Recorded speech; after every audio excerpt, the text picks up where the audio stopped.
திருச்சிற்றம்பலம். அருட்பெரும் ஜோதி அருட்பெரும் ஜோதி தனிப்பெரும் கருணை அருட்பெரும் ஜோதி. திருவருட்பா. திருவருண் முறையீடு. திரு அருட்பாவின் 3ஆம் திருமுறையில் 6வதாக திகழும் பகுதியே திருவருள் முறையீடாகும். முறையீடாவது குறைகளை அன்பும் அருளும் காட்டுவரிடத்தில் கூறிக்கொள்வது. இந்த முறையீடு வள்ளலார் சிவபெருமானிடத்தில் தமது குறைகளை கூறி முறையிட்டு கொள்ளும் முறையில் அமைந்துள்ளது. இறைவனுடைய திருவருளை பெற வேண்டி முறையிட்டு கொள்வதால் இது திருவருண் முறையீடு என்று பெயர் சூட்டப்பட்டது. இந்த திருவருண் முறையீடு என்னும் பகுதி மொத்தம் 232 கட்டளை கலித்துறையால் ஆனது. இறைவனின் பெருமையையும் உயிர்களின் சிறுமையையும் உணர்ந்து சிறுமை நீங்கி அழியா பெரும் நலம் வேண்டுவது இதன் உள்ளுரை. அறிவால் சிவனே என்னும் பெருமைக்குரிய மாணிக்கவாசகர் சொல்லிய பாட்டின் பொருளுணர்ந்து சொல்லுவார் என்று கட்டளை பிறப்பித்திருப்பதை ஊன்றி உணர்கிற போது அருளாளர்களின் திருப்பாடல்களின் பொருளை உணர்தல் இன்றி அமையாதது என்பது நமக்கு நன்கு புலனாகிறது.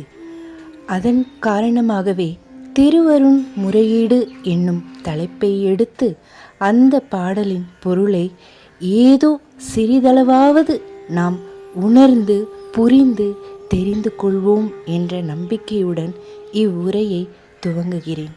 திருச்சிற்றம்பலம். திருவன் முறையீடு. முதல் பாடல்.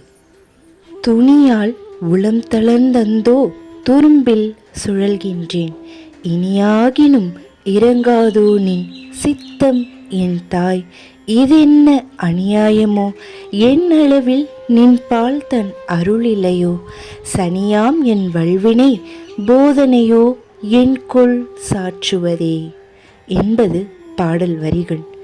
அதன் பொருள், என் தந்தையே, உன் அருள் கிடைக்குமோ கிடைக்காதோ என்னும் அச்சத்தால் ஐயோ நான் மனம் தளர்ந்து காற்றில் அகப்பட்ட துரும்பு போல் சுழல்கின்றேன்.